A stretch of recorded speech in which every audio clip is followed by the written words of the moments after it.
She came home from her office party smelling like cheap cologne and regret. Nothing happened, she swore, but her voice cracked on the second word like thin ice under pressure. I'm Weston Carter, and I've been married to Renee for 8 years. 8 years of watching her climb the corporate ladder at Meridian Financial while I built my small tech repair business from our garage. 8 years of her telling me I lack ambition while she worked late nights and weekend office parties that somehow always ran 3 hours past closing time. Nothing happened, she repeated, stumbling slightly as she kicked off her heels in our foyer. The cologne wasn't hers. I knew every bottle in her collection. This was masculine, cheap, the kind of stuff you buy at a gas station when you're trying too hard to impress someone half your age. Long party, I said from the kitchen doorway, arms crossed. The microwave clock read 2:47 a.m. You know how these corporate things go? Networking, schmoozing the regional directors. She wouldn't meet my eyes, fumbling with her purse strap like it held the secrets of the universe. Regional directors. That would be Brandon Pryce, the smooth-talking company golden boy who transferred from Boston 6 months ago. 6 months of Renee suddenly caring about her appearance again, buying new dresses for office events, staying late for strategy sessions that never seemed to produce any actual strategies. Right. Networking. I watched her stumble toward the stairs, her usually perfect composure completely shattered. Renee. She turned, mascara smudged, lipstick gone, looking like she'd lost a wrestling match with a bottle of wine and a guilty conscience. Your phone's been buzzing for the past hour. Her face went pale. Actually pale, like someone had drained all the color from her cheeks with a shop vacuum. Probably just work stuff. At 3 a.m? You know how it is in corporate, different time zones, urgent projects. Her phone buzzed again from her purse, then again and again. Maybe you should check it, I suggested. She clutched the purse tighter. It can wait until morning. I'm exhausted. I nodded slowly, watching her practically sprint up the stairs. 8 years of marriage teaches you to read the signs. The way she avoided eye contact, the defensive posture, the rehearsed excuses that came too quickly, like she'd practiced them in the car on the drive home. But mostly, it was that cologne. Cheap, cloying, and definitely not mine. I waited until I heard our bedroom door close, then pulled out my own phone. 3 missed calls from a number I didn't recognize, and a text message that made my stomach drop to somewhere around my ankles. Hi, Weston. This is Tanya Pryce, Brandon's wife. We need to talk. Call me when you get this, no matter how late. I stared at the message for a full minute, processing the implications. Brandon Pryce's wife was texting me at 3 a.m, the same Brandon Pryce whose cologne was currently wafting down from my bedroom. I called her back. Weston? Her voice was steady, controlled, but I could hear the edge underneath. Thank you for calling back. What's going on, Tanya? I think you know what's going on. The question is, what are we going to do about it? I walked into my home office, closing the door behind me. What do you mean? I mean, I've been tracking my husband's movements for the past 2 months. Hotel charges on his corporate card, late-night meetings that don't appear on his calendar, and tonight I followed him to your wife's office party. My hands were shaking. Actually shaking, like I was some nervous teenager instead of a grown man who'd built a successful business from nothing. And I have 12 photos of them in the supply closet at Meridian Financial, time-stamped at 11:43 p.m. Would you like me to send them to you? The room felt like it was tilting sideways. Yes. My phone started buzzing immediately. Photo after photo, each one more damning than the last. Renee pressed against the supply closet wall, Brandon's hands in her hair, her dress hiked up, both of them looking like they were trying to devour each other. The timestamps were brutal in their precision. 11:43 p.m., 11:44 p.m., 11:45 p.m., a full 3 minutes of documented betrayal, captured in high-definition clarity. Everything happened, I whispered into the phone. Yes, it did. And now we need to decide how to handle this. I scrolled through the photos again, each one feeling like a punch to the gut. 8 years of marriage, reduced to a series of timestamps in a supply closet. What did you have in mind? Meet me tomorrow at the Dive on Market Street. Noon. We have a lot to discuss. The line went quiet, leaving me alone with the photos and the sound of Renee moving around upstairs, probably trying to wash off the evidence of her evening activities. I spent the next 4 hours in my office chair, staring at those photos and thinking about 8 years of marriage. 8 years of supporting her career while she slowly lost respect for mine.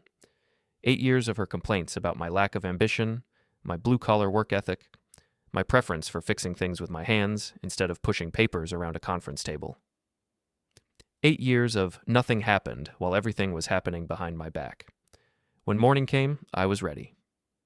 Renee stumbled downstairs at 9:30, looking like she'd been hit by a truck carrying a load of regret. Her usually perfect hair was a mess, her makeup from the night before smudged under her eyes, and she moved like every step caused her physical pain. "Morning," she mumbled, heading straight for the coffee maker. "Sleep well?" I asked from the kitchen table, where I'd been sitting with my laptop and a cup of coffee since 6 a.m. "Fine, just tired from the party." She kept her back to me, fumbling with the coffee filters. These corporate events are exhausting." "I bet they are." I took a sip of my coffee, watching her shoulders tense, especially when they run until almost 3 in the morning. It wasn't that late. "Renee?" Something in my tone made her turn around. I held up my phone, showing her the first photo Tanya had sent. Her face went through about 6 different expressions in 2 seconds. Confusion, recognition, panic, and finally a desperate attempt at defiance. "Where did you get that?" "Brandon's wife. She's been following him for 2 months. Apparently she's very good with a camera." Renee's coffee mug slipped from her fingers, shattering on the kitchen floor. Coffee and ceramic spread across the tiles like a crime scene. "Weston, I can explain. Can you? Because I've got 11 more photos with timestamps, and they tell a pretty complete story." She stared at the broken mug, then at me, then back at the mug. "It's not what it looks like. It looks like you and Brandon Pryce were having relations in a supply closet at 11:43 p.m. while I was home waiting for you to come back from your networking event. It was a mistake. A stupid, drunken mistake. It didn't mean anything." I scrolled to the next photo, then the next. 12 photos worth of mistakes? That's a lot of accidents, Renee. She started crying then, big dramatic tears that might have worked on me 6 months ago, before I'd started noticing the late nights, the new clothes, the way she'd started treating me like an inconvenient roommate instead of her husband. "Please, Weston, we can work through this. It was just one time, I swear." I opened my laptop and turned the screen toward her. Bank statements, credit card records, hotel charges going back 6 months, all laid out in neat spreadsheets with dates, times, and amounts. "One time? Because according to our joint credit card, you've been having one time every Tuesday and Thursday for the past 6 months. The Marriott downtown, room service for 2, check out the next morning." Her face crumpled. "How did you—" "I fix computers for a living, Renee. I know how to find digital footprints, especially when someone uses password for everything." She slumped against the counter, looking smaller than I'd ever seen her. "What do you want?" "I want you to pack a bag and stay somewhere else while I figure out what comes next. Weston, please. We can go to counseling. We can work this out. We could have worked it out 6 months ago before you started spending our money on hotel rooms with Brandon Pryce. Now I'm going to meet with his wife and decide how to handle this situation." "His wife knows?" "His wife took the pictures. She's been building a case for 2 months." Renee's phone buzzed on the counter. She grabbed for it, but I was faster. The screen showed 17 missed calls from Brandon and a string of increasingly panicked text messages.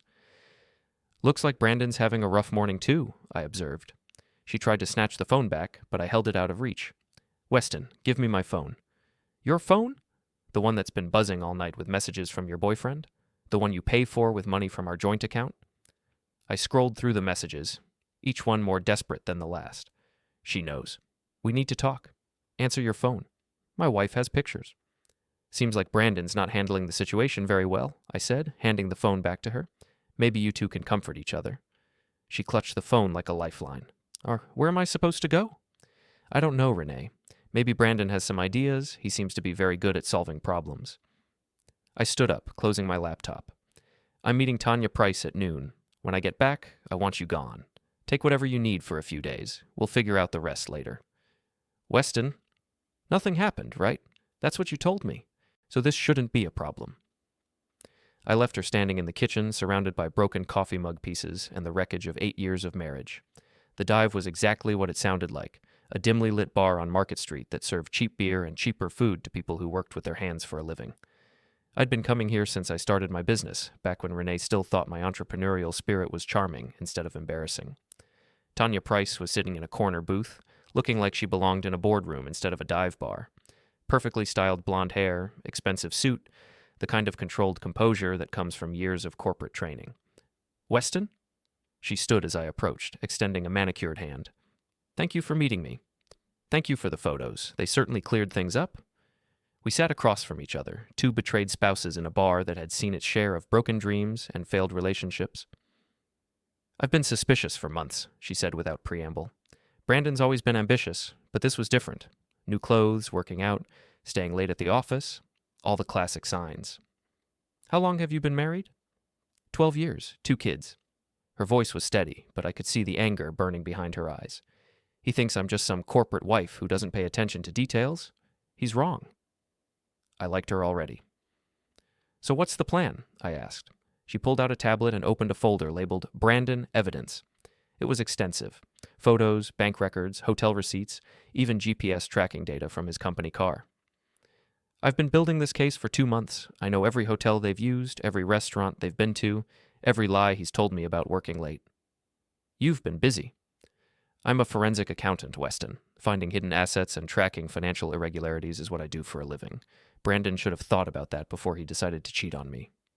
She scrolled through the evidence, showing me receipts from expensive dinners, charges for jewelry that never made it home to her, even parking tickets from locations Brandon claimed he'd never visited. The question is, what do we do with all this information? I thought about Renee standing in our kitchen that morning, surrounded by broken ceramic and broken promises. What did you have in mind? Brandon's up for promotion to vice president next month. It's a position he's wanted his entire career, the kind of job that comes with stock options, executive perks, and a corner office.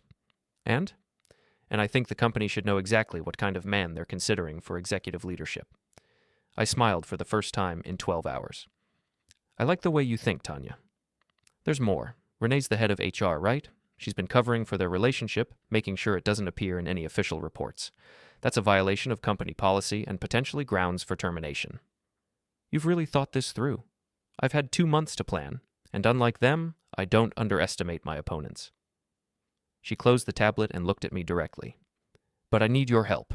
Some of the evidence requires both of our signatures to be legally actionable, and frankly, I think they deserve to face consequences from both of us. What kind of consequences? The kind that make them understand that actions have results, that betraying the people who trust you isn't just emotionally devastating, it's professionally and socially destructive. I thought about 8 years of marriage, 8 years of building something together, 8 years of believing in someone who was spending our money on hotel rooms with another man. I'm in. Monday morning came with the kind of crisp October air that makes everything feel possible. I'd spent the weekend documenting everything, printing photos, organizing bank statements, creating a timeline that would make a detective proud. Tanya had been busy too, coordinating with contacts at Meridian Financial and preparing what she called the presentation. Renee had packed a bag and left Saturday afternoon, claiming she was staying with her sister in Portland. Her sister who, according to a quick phone call, hadn't heard from Renee in 6 months and had no idea she was coming for a visit. More lies, but at this point, I was expecting them. I arrived at Meridian Financial at 9:15 a.m., wearing my best suit and carrying a leather portfolio that Tanya had suggested I buy for the occasion. The building was all glass and steel, the kind of corporate monument that was designed to intimidate people like me. The receptionist, a young woman with perfectly applied makeup and a practiced smile, looked me up and down like she was trying to determine if I belonged in the building. I'm here to see Margaret Chen, the HR director, I said. I have an appointment. And you are? Weston Carter, Renee Carter's husband. Her smile faltered slightly. In a building this size, everyone knew everyone else's business, and I was betting that at least some people knew about Renee and Brandon's relationship. Please have a seat. I'll let Ms. Chen know you're here. I sat in the lobby, watching employees stream past on their way to meetings and coffee breaks. Several of them looked at me with curiosity, and I wondered how many of them had been at Friday night's party. How many had seen Renee and Brandon disappear into that supply closet.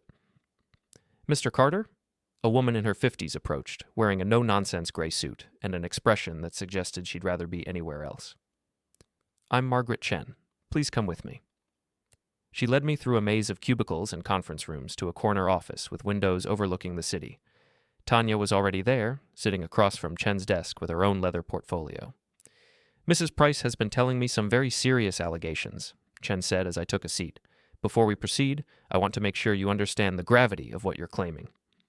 I understand perfectly, I replied.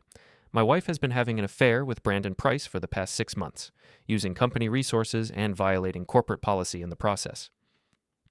Chen opened a legal pad and picked up a pen. What evidence do you have to support these allegations?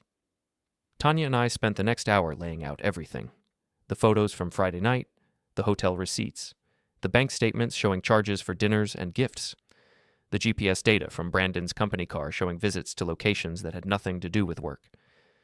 Chen took notes throughout, her expression growing more serious with each piece of evidence. When we finished, she sat back in her chair and studied us both. "This is quite comprehensive," she said finally, "and very troubling." "There's more," Tanya said. As head of HR, Renee was required to report any romantic relationships between employees, especially those involving potential conflicts of interest. She not only failed to report her own relationship, but actively concealed it. Chen nodded. "That's a clear violation of company policy, both the relationship itself and the failure to disclose it." "What happens now?" I asked. "Now I have to investigate. I'll need to interview both employees, review their work assignments and travel records, and determine the extent of any policy violations." "How long will that take?" "Given the evidence you've provided, not long. I'll be speaking with both Mr. Pryce and Mrs. Carter this afternoon." Tanya and I exchanged glances. "Will they know who provided the evidence?" "They'll figure it out," Chen said dryly. "But that's not really your problem, is it?" She was right. At this point, I was past caring about Renee's feelings or Brandon's career prospects. They'd made their choices. Now they could live with the consequences. "There's one more thing," I said. "I want to be here when you talk to them." Chen raised an eyebrow. "That's highly unusual." "So is having your spouse's affair documented in your company's supply closet." She considered this for a moment. "I'll allow it, but you'll observe only. No questions, no comments, no outbursts." "Agreed." "Mrs. Pryce, do you want to be present as well?" Tanya smiled, and it wasn't a pleasant expression. I wouldn't miss it. At 2 p.m., we were seated in Chen's office when Renee walked in. She looked terrible, pale, exhausted, like she hadn't slept in days. When she saw me sitting there, her face went through the same series of expressions I'd seen Saturday morning. Confusion, recognition, panic. "Weston, what are you doing here?" "Observing," I said simply. Chen gestured to a chair across from her desk. "Mrs. Carter, please sit down. We need to discuss some serious allegations that have been brought to my attention." Renee sat slowly, her eyes darting between me, Tanya, and Chen like she was trying to solve a puzzle with missing pieces. "I understand you've been having a romantic relationship with Brandon Pryce," Chen said without preamble. Renee's face went white. That's not... Who told you that?" "The evidence speaks for itself." Chen opened a folder and pulled out one of the photos from Friday night. "This was taken in our supply closet during the office party." Renee stared at the photo like it was a snake that might bite her. "That's not what it looks like." "What does it look like, Mrs. Carter?" "It was just... We'd been drinking, and it was a mistake, a momentary lapse in judgment." Chen pulled out another photo, then another. These were all taken within a 3-minute period. That's a lot of lapses in judgment. Renee started crying, the same dramatic tears she'd tried on me Saturday morning. "Please, Miss Chen, it was just one time. It didn't mean anything." "One time?" Chen opened another folder, this one filled with hotel receipts and bank statements. "Because according to these records, you and Mr. Pryce have been meeting at the downtown Marriott twice a week for the past 6 months." The crying stopped. Renee looked at the papers like they were written in a foreign language. "As head of HR, you were required to report any romantic relationships between employees. Did you file such a report?" "No, but..." "Did you disclose this relationship to your supervisor?" "No." "Did you recuse yourself from any personnel decisions involving Mr. Pryce?" Renee's voice was barely a whisper. "No." Chen closed the folders and folded her hands on her desk. "Mrs. Carter, you're being reassigned to a non-supervisory position effective immediately, pending a full investigation into policy violations. You'll report to Janet Mills in accounting until further notice." "Ms. Chen, please, this job is my career. Everything I've worked for should have been considered before you chose to violate company policy and professional ethics." Renee looked at me desperately. "Weston, please. Tell her this is all a misunderstanding." I met her eyes for the first time since she'd entered the room. "Everything happened, Renee, just like I told you Saturday morning." She stared at me for a long moment, then turned back to Chen. "What about Brandon?" "Mr. Pryce will be here shortly. He'll receive the same treatment." As if on cue, there was a knock on the door. Brandon Pryce walked in, looking every bit the corporate golden boy in his expensive suit and flawless haircut. He saw Tanya and me sitting there and stopped cold in his tracks. "What's going on here?" he demanded. "Please sit down, Mr. Pryce," Chen said. "We have a lot to discuss." Brandon's interview lasted 45 minutes and followed the same pattern as Renee's. Denial, evidence, more denial, more evidence, until finally he was forced to admit what everyone already knew. By the time Chen finished with him, his corporate golden boy confidence had evaporated like morning mist. Both of you are being reassigned pending investigation, Chen concluded. Mrs. Carter, you'll report to accounting. Mr. Pryce, you'll be working with facilities management. Your access to executive meetings and confidential information is suspended immediately. Renee and Brandon sat in their chairs looking like they'd been hit by the same truck, except this truck was loaded with consequences instead of regret. What about my promotion? Brandon asked weakly. What promotion? Chen replied. The VP position requires someone with unquestionable professional ethics. I think we can agree that ship has sailed. As we left Chen's office, I felt lighter than I had in months. Justice wasn't just blind. Sometimes it wore reading glasses and carried a legal pad. That went well, Tanya said as we walked through the lobby. Better than I expected. Chen doesn't mess around. She's good at her job, unlike some people. We stepped outside into the afternoon sun, and I realized I was smiling. Actually smiling, for the first time since Friday night. What's next? I asked. Next, we let the information ecosystem do its work. The what? Tanya pulled out her phone and showed me a group chat called Meridian Social. It had 43 members, all employees from various departments. Office gossip travels faster than light in places like this, she explained. By tomorrow morning, everyone will know what happened in Chen's office today. She was right. By Tuesday afternoon, I was getting calls from people I barely knew, asking if it was true that Renee had been caught with Brandon in the supply closet. By Wednesday, the story had grown to include details that weren't even in the photos. Small towns have nothing on corporate offices when it comes to gossip, my friend Lucas told me that evening. Lucas worked as a bouncer at the dive and had a network of information sources that would make the CIA jealous. What are you hearing? That your wife and pretty boy Brandon are the laughingstock of Meridian Financial. That Chen's investigation is expanding to include expense account fraud. That Renee's been crying in the bathroom so much they had to assign someone to check on her every hour. I should have felt bad about that last part. 8 years of marriage should have left me with some residual sympathy for her pain. Instead, I felt nothing but a cold satisfaction that actions were finally producing appropriate consequences. There's more, Lucas continued. Apparently Brandon's been trying to do damage control, claiming you and Tanya set them up. Says the photos were staged. Staged? We staged them having an affair for 6 months? That's what makes it so beautiful. The more he tries to explain it away, the more pathetic he sounds. Thursday morning brought a new development. I was in my workshop, rebuilding a laptop for a client, when my phone rang. Unknown number. Weston Carter. Mr. Carter, this is Janet Mills from Meridian Financial. I'm Renee's new supervisor. What can I do for you, Ms. Mills? I'm calling because Renee didn't show up for work yesterday or today. She's not answering her phone, and HR needs to know her status. She's not my responsibility anymore, Ms. Mills. You'll have to track her down yourself. I understand you're separated, but you're still her emergency contact. I thought about this. Have you tried her sister in Portland? She doesn't have a sister in Portland listed in her file. Of course she didn't, because Renee had been lying about where she was staying, just like she'd been lying about everything else. Then I guess you have a problem, I said, because I have no idea where she is. I hung up and went back to work, but the call had planted a seed of curiosity. Where was Renee staying? And more importantly, who was she staying with? The answer came Friday afternoon in the form of a phone call from Tanya. You need to see this, she said without preamble. Meet me at the coffee shop on Pine Street in 20 minutes. I found her at a corner table with her laptop open and the expression of grim satisfaction on her face. Brandon's been staying at the Marriott downtown since Monday, she said, turning the screen toward me. Same hotel where he and Renee have been meeting. How do you know?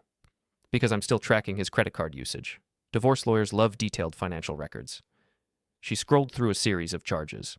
Room service for 2, parking fees, minibar purchases that suggested someone was drinking heavily. Room service for 2, I observed. Exactly, he's not staying there alone. The implications hit me like a physical blow. Renee's been staying with him. At the same hotel where they've been having their affair. It's almost poetic, isn't it? I stared at the screen, processing this information. While I'd been worrying about her safety, she'd been shacked up with Brandon at their favorite cheating location, probably planning their next move. There's more, Tanya said. They've been using his corporate credit card for everything. Hotel rooms, meals, even shopping trips. That's going to be very interesting information for Chen's investigation. Corporate credit card fraud? Among other things. Brandon's supposed to be working in facilities management, but according to his GPS data, he's been spending his workdays at the hotel or shopping with Renee. She closed the laptop and looked at me directly. They think they're going to ride this out together. Wait for the scandal to die down, then resurface as a couple who found love despite the circumstances. That's not going to work. No, it's not, because we're not done with them yet. I like the sound of that. What did you have in mind? A little social media justice. Nothing illegal, nothing violent. Just making sure their friends and family know exactly who they're dealing with. I'm listening. Renee has about 300 friends on social media, right? People from work, college, her yoga class, neighborhood groups? Probably more than that. And Brandon has his own network, corporate contacts, golf buddies, people he went to business school with. What are you thinking? Tanya smiled, and it was the kind of smile that made me glad we were on the same side. I'm thinking it's time for some public accountability. The plan was elegant in its simplicity. No hacking, no illegal surveillance, just good old-fashioned information sharing with people who had a right to know what kind of individuals they were associating with. Tanya had compiled a comprehensive dossier. Hotel receipts, restaurant bills, even parking tickets from locations where Brandon and Renee had been meeting during work hours. Everything was documented, time-stamped, and completely factual. The key is presentation, she explained as we sat in my home office Sunday evening, preparing what she called the social media campaign. We're not gossiping or spreading rumors. We're sharing documented facts about people who have been lying to everyone in their lives. How do we distribute it? Carefully, strategically. We start with the people closest to them, the ones who've been actively deceived. She pulled up Renee's social media profiles on her laptop.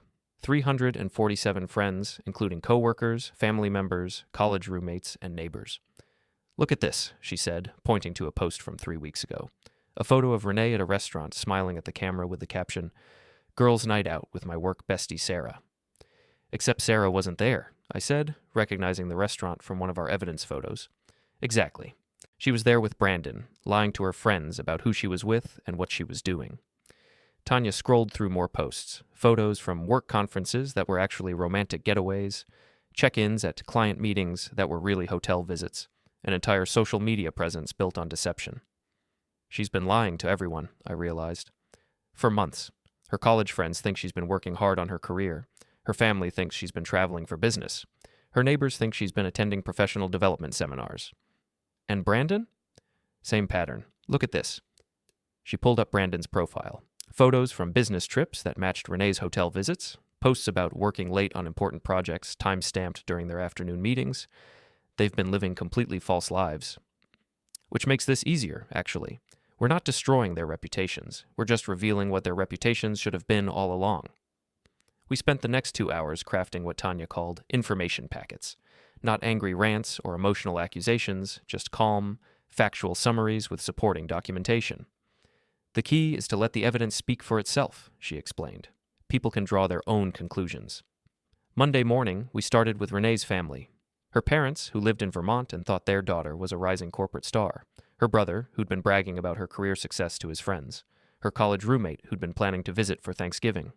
The responses came quickly. I can't believe this. Are you sure about these dates? She told us she was getting promoted. We had no idea she was having problems in her marriage. By noon, Renee's phone was buzzing constantly. Family members demanding explanations, friends asking if the information was accurate, coworkers who'd been covering for her suddenly realizing they'd been made accomplices in her deception. Phase 2, Tanya announced, pulling up Brandon's contact list. His professional network was extensive. Business school classmates, former colleagues, industry contacts who'd been impressed by his rapid career advancement. Look at this, she said, showing me a LinkedIn post from 2 weeks ago. Brandon at a strategic planning retreat that was actually a weekend at a bed and breakfast with Renee. His entire professional image is built on lies, which makes him vulnerable. People in corporate finance don't like being associated with ethical violations. We sent the information packets to Brandon's professional contacts, his golf buddies, his business school alumni network. The responses were swift and brutal. Disappointed to learn about this situation. We'll be reconsidering our business relationship. This reflects poorly on professional standards in our industry. By Tuesday afternoon, both Renee and Brandon were experiencing what Tanya called social infrastructure collapse. Friends were distancing themselves. Family members were demanding explanations. Professional contacts were quietly severing ties. The beauty of this approach, Tanya explained, is that it's completely self-sustaining. We provided the initial information, but now their own networks are doing the work. She was right. People were sharing the information with others, asking questions, demanding accountability. Renee's yoga class had apparently spent an entire session discussing her situation. Brandon's golf club was buzzing with gossip about his professional ethics violations. They're getting a taste of what public accountability feels like, I said. Exactly. For months, they've been lying to everyone in their lives. Now everyone knows the truth. Wednesday brought the most satisfying development yet. Lucas called me at work with an update from his information network. Your wife and pretty boy Brandon had a public argument at the Marriott restaurant last night, he reported. Apparently, she's blaming him for their situation getting out of hand. Public argument? Loud enough that other diners were staring. Something about how this was all his idea and she never wanted it to go this far. Turning on each other? Like rats on a sinking ship. Brandon's been telling people that Renee seduced him, that he was just a victim of her manipulation. And Renee? Claims Brandon promised to leave his wife and marry her, that she never would have gotten involved otherwise. I found myself laughing, actually laughing, at the image of them destroying each other in a hotel restaurant while their carefully constructed lies crumbled around them. There's more, Lucas continued. Word is that Chen's investigation has expanded to include expense account fraud and misuse of corporate resources. Apparently, they've been charging personal expenses to their company accounts for months. How much trouble are they in? The kind of trouble that involves lawyers and permanent career damage. Thursday morning brought a call I'd been expecting. Weston? Renee's voice was barely recognizable, hoarse and desperate. We need to talk.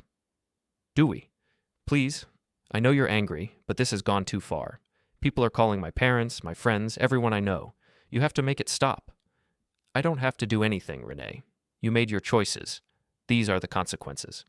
But my career, my reputation, should have been considered before you decided to spend 6 months lying to everyone in your life. Brandon said this would all blow over, that people would forget.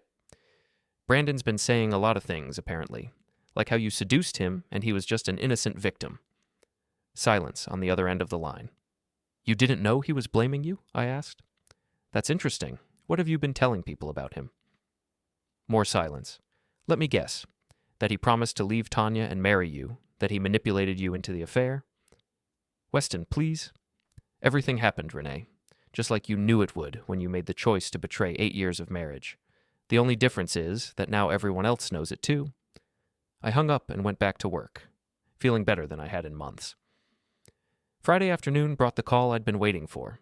Margaret Chen's voice was crisp and professional, but I could hear the satisfaction underneath. Mr. Carter, I wanted to update you on the investigation into Mrs. Carter and Mr. Pryce. What did you find?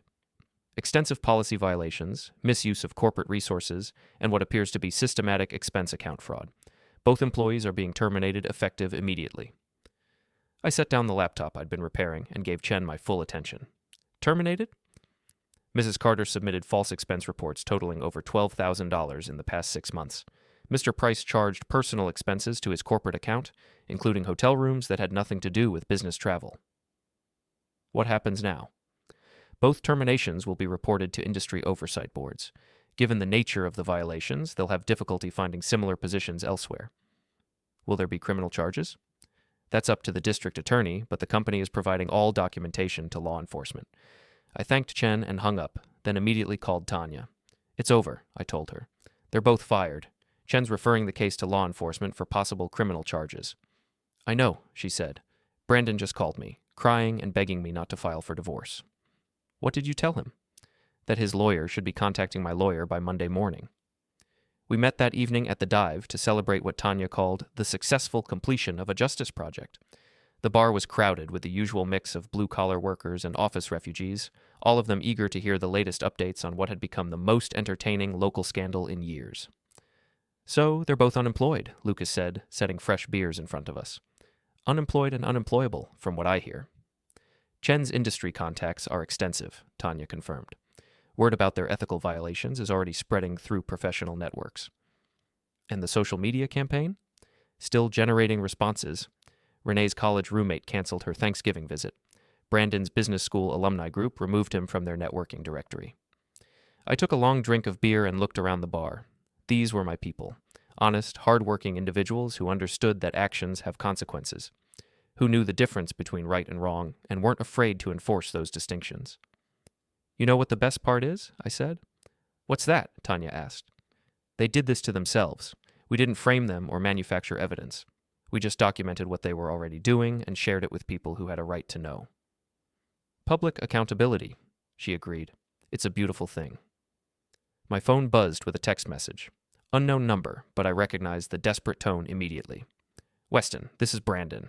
We need to meet. There are things you don't understand about the situation. Renee manipulated both of us. I can explain everything. I showed the message to Tanya, who laughed out loud. He's still trying to manage the situation, she said. Still thinks he can talk his way out of consequences. Should I respond? Absolutely. I typed back. Everything happened, Brandon. Just like we all know it did. Enjoy explaining that to your next employer. Then I blocked his number. Saturday morning brought the final piece of poetic justice. I was working in my garage when Mrs. Kelly, my 70-year-old neighbor, knocked on the door. Weston, dear, there's quite a commotion at your house. I looked across the street and saw a taxi in my driveway. Renee was standing on the front porch with 2 suitcases, apparently trying to get inside. She's been out there for 20 minutes, Mrs. Kelly reported with obvious relish, trying the doors, looking in windows, even attempted to climb the back fence. I'd changed the locks Tuesday morning, a precaution Tanya had suggested. Apparently it had been a wise investment. Should I call the police? Mrs. Kelly asked hopefully. Let's see what she does first. We watched from my garage as Renee circled the house like a burglar casing a job. She tried every door and window, even checked under the fake rock where we used to keep a spare key. Finally, she seemed to notice the audience she'd attracted. Mrs. Kelly wasn't the only neighbor watching. The Johnsons from next door were pretending to work in their garden while obviously monitoring the situation. The college kids across the street had come out on their porch with coffee cups and phones. Renee walked back to the taxi, had what appeared to be an animated conversation with the driver, then pulled out her phone and called me. Weston, I'm at the house. The locks are changed. I know, I can see you from here. Where are you? Watching you try to break into my house. She looked around frantically until she spotted me in the garage. Even from across the street, I could see her face crumple with desperation. Please, I just need to get some of my things. Your things are in storage unit 247 on Industrial Boulevard. The key is at the rental office. Storage unit? I packed everything last weekend. Clothes, personal items, that collection of self-help books you never read. It's all there. You can't just throw me out of my own house? It's not your house anymore, Renee. It's my house. The mortgage is in my name, paid for with money from my business. You know, the business you spent 8 years telling me wasn't ambitious enough. She started crying again, but this time it was different. Not the manipulative tears she'd used in Chen's office, but genuine despair as the full scope of her situation finally hit her. Where am I supposed to live? I don't know. Maybe Brandon has some ideas. You two seem to be good at solving problems together. Brandon won't even talk to me anymore. He says I ruined his life. Interesting. Yesterday you were telling people he ruined yours. The taxi driver was getting impatient, honking his horn and making gestures that suggested he wanted to be paid and leave. Weston, please. 8 years of marriage has to count for something. I walked across the street, stopping just outside arm's reach. Up close, she looked terrible. Hollow-eyed, exhausted, like she hadn't slept or eaten properly in days. 8 years did count for something, I said quietly. Right up until you decided to spend 6 months betraying every promise you made to me. It was a mistake. It was a choice. Dozens of choices, made over 6 months, paid for with our money and covered up with lies to everyone in your life. She stared at me, and for a moment I saw a flicker of the woman I'd married 8 years ago. But it was just a flicker, quickly replaced by the desperate stranger she'd become. What am I supposed to do now? Learn from your mistakes. Make better choices. Figure out how to rebuild a life based on honesty instead of deception. And us? There is no us, Renee. There hasn't been for 6 months. I'm just the last person to admit it. She nodded slowly, picked up her suitcases, and got back in the taxi.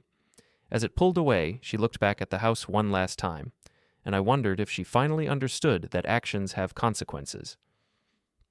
Mrs. Kelly appeared at my elbow. Well, that was quite a show. Sorry about the disruption. Are you kidding? This is the most entertainment we've had in the neighborhood since the Hendersons got divorced last year. I laughed despite myself. Glad I could provide some excitement. You did the right thing, dear. That woman made her choices. Now she gets to live with them. As I walked back to my garage, I realized Mrs. Kelly was absolutely right. For the first time in months, I felt like I was exactly where I belonged, doing exactly what I should be doing. Everything had happened. And now, finally, everything was exactly as it should be.